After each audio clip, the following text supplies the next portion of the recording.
আমি মনে করি ইসলামী রাজনীতির দৃষ্টিকোণ থেকে বিএনপি আবু তালেবের ভূমিকায় আর আওয়ামী লীগের আগাগোড়াই ভূমিকা হলো আবু জাহালের ভূমিকা।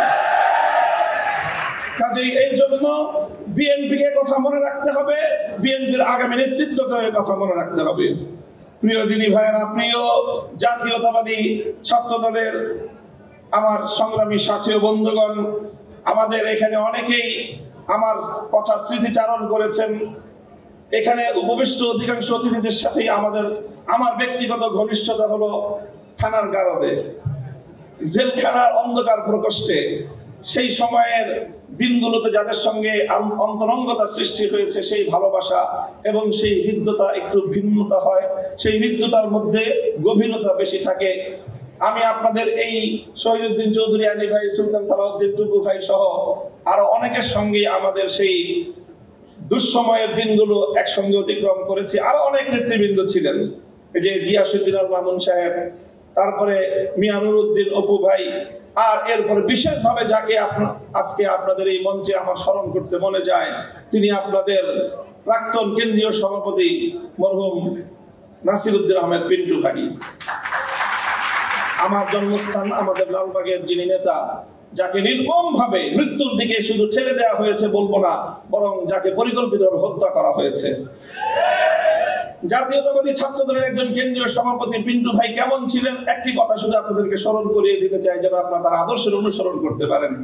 আমি একদিন গারদ থেকে 2013 সালের জেলখানার ইতিহাস বলছি। আমি 2013 সালে আমি যখন জেলে, পিন্টু ভাইও তখন জেলে, একই জেলে ছিলাম আমরা, কাশিমপুর হাই সিকিউরিটি কেন্দ্রীয় কারাগারে।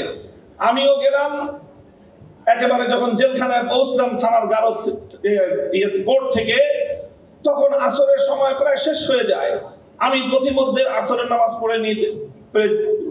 পড়তে সক্ষম হয়েছিলাম। পিন্টু ভাই আলাদা আরেক গাড়িতে গেলেন, কিন্তু তিনি আসরের নামাজ পড়তে পারেন নাই। আমি ওই কারাগারের অফিস কক্ষে ওনার জন্য অপেক্ষা করছিলাম যে উনি আসলে হয়তো একটু কথা বলবো। তিনি আসলেন। তিনি আসার পরে আমাকে দেখে সালাম দিলেন, শুধু দূর থেকে ইশারা করে বললেন যে মামুন ভাই একটু অপেক্ষা করেন, আমি নামাজ পড়ি নাই। তিনি দ্রুত কদমে এগিয়ে গেলেন এবং আসরের নামাজের ওয়াক্ত চলে যাচ্ছে, দ্রুত সময় মতো তিনি নামাজটা পড়ে তারপরে নামাজ সেরে তারপরে তিনি এসে আমার সাথে কথা বললেন। এবং কাশিমপুর কেন্দ্রীয় হাই সিকিউরিটি কারাগারে যতজন বন্দী ছিলেন, বিশেষ করে ধর্মপ্রাণ যত বন্দী ছিলেন, তাদের সকলের সেবা শুশ্রূষায় নাসিরউদ্দিন পিন্টু ভাই অসামান্য অবদান রেখেছেন। কাজে এইগুলো ছাত্র দলের ইতিহাস, ছাত্র দলের কেন্দ্রীয় নেতাদের ইতিহাস। এই ইতিহাসগুলো আমি আপনাদেরকে স্মরণ করিয়ে দিয়ে আপনাদেরকে আমি বলবো যে আপনারা ইনশাআল্লাহ এই ঐতিহ্যকে আপনারা ধারণ করবেন। দেখেন, আমি আবারও বলছি, রাজনৈতিকভাবে আপনারা একটা আদর্শের রাজনীতি করেন, আমরা আরেকটা আদর্শের রাজনীতি করি। তবে বাংলাদেশের প্রেক্ষাপটে একটা কথা আমাদেরকে মনে রাখতে হবে, সেটা হলো বাংলাদেশের জাতীয়তাবাদী শক্তি এবং ইসলামী শক্তি পরস্পর সহযোগিতার মাধ্যমে বাংলাদেশের স্বাধীনতাকে রক্ষা করতে হবে। যদি জাতীয়তাবাদী শক্তি এবং ইসলামী শক্তির মধ্যে বিভেদ তৈরি হয়, বাংলাদেশ বিপন্ন হবে, বাংলাদেশ বিরোধী ফ্যাসিবাদী শক্তি আবার শক্তিশালী হবে। যারা বাংলাদেশ থেকে ইসলামকে মুছে ফেলতে চায়, তারাই বাংলাদেশের স্বাধীনতার শত্রু, তারাই বাংলাদেশের স্বাধীনতার দুশমন।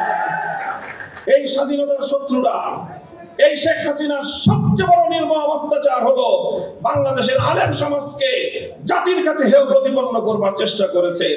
যতজন আলেমকে তারা ফাঁসি কাষ্ঠে ঝুলিয়েছে, যতজন আলেমকে নির্মম অত্যাচার করেছে, প্রত্যেকজন আলেমের সঙ্গে এমন নির্দয় আচরণ করেছে এবং তাদের চরিত্র হননের এমন জঘন্য আচরণ করেছে, ফেরাউন কারুন নমরুদ যে আচরণ করেছিল, শেখ হাসিনা সেই আচরণ করেছে। আমি প্রমাণ দিয়ে দেখিয়ে দিতে পারবো, একজন নমরুদ, একজন ফেরাউন, একজন কারুন, আরেকজন মুনাফিক সর্দার আব্দুল্লাহ ইবনে উবাই, চারটাকে এক পাত্রে গোলালে একটা শেখ হাসিনা তৈরি হয়। এই জন্য শেখ হাসিনা এবং তার প্রেতাত্মাদেরকে বাংলাদেশের রাজনীতিতে আর কোনোদিন পুনর্বাসিত হতে দেওয়া যাবে না। যে কোনো মূল্যে সেটাকে রুখে দাঁড়াতে হবে আমাদেরকে। আগামীর বাংলাদেশ দেশপ্রেমিক বাংলাদেশী জনতার হাতে পরিচালিত হবে। বাংলাদেশ সামনের দিকে অগ্রসর হয়ে যাবে এবং আপনাদের জাতীয়তাবাদী দলের বর্তমান আপনাদের সভা এই চেয়ারপারসন বেগম জিয়ার সুস্বাস্থ্য কামনা করি এবং ভারপ্রাপ্ত চেয়ারম্যান তারেক রহমানের নেতৃত্বে গোটা বাংলাদেশ জুড়ে নতুনভাবে ছাত্রদল আবার পুনর্গঠিত হবে, সুসংগঠিত হবে এবং মেধাবীদের দ্বারা দেশ গঠন করার যোগ্য নেতৃত্ব এখান থেকে গড়ে উঠবে।